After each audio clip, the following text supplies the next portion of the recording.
ကဲ United ပြည်သက်တွေတော့ဒီတစ်ပတ် Crystal Palace နဲ့ကွဲဟမှာအဆင့်3နေရာကိုအပိုင်တက်လက်နိုင်မဲ့ရွှေရောင်ခွင်ရပါပဲ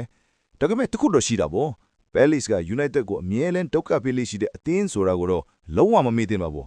အခုလဲနီးပြ Michael Carrick ရဲ့လက်ထက်မှာမားပွဲနိုင်တပွဲတည့်ရဆိုတဲ့ရလက်နဲ့တူအရှင်းတက်နေချိန်မှာ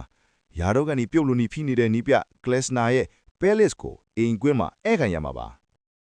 သမိုင်းတိလျှောက်တွေးဆုံမှုတွေကိုပြန်ကြည့်မဲ့ဆိုရင်တော့29ပွဲမှာ United က18ပွဲနိုင်ထားပြီးအသာစီးရထားတာတွေ့ရပါလိမ့်မယ်။ဒါပေမဲ့လည်းဗျာသတိထားရမှာကနောက်ဆုံးတွေ့ခဲ့တဲ့9ပွဲမှာ Palace က United ကိုအတော်လေးအခက်တွေ့အောင်လုပ်ထားတာပါ။ပြီးခဲ့တဲ့ရာသီကဆိုရင် United ကိုအိမ်ကွင်းရောဝေးခွဲမှာနှစ်ကြော်စလုံးအနိုင်ယူထားခဲ့တာနော်။ဒါကြောင့် United အတွက်တော့ Palace ကအမြဲတမ်းသတိထားမဲ့ bogey team ချေလေးစဲပါပဲ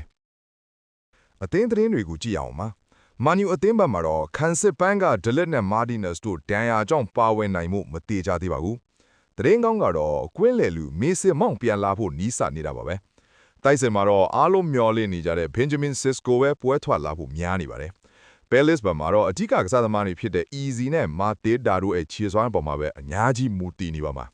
။ကဲအလစ်ချုပ်ရနေလားနီးပြကားတွေဟာအမော်ရင်လက်ထက်က Palace ကိုရှုံးနေခဲ့တဲ့အမဲဆက်ကိုအခုပွဲမှာစီးကြောပေးနိုင်မလားဒါမှမဟုတ် Palace ကပဲ United ရဲ့အရှင်ဟုန်ကိုဒါစီသွားမလားဆိုတာကတော့စောင့်ကြည့်ရမှာပါ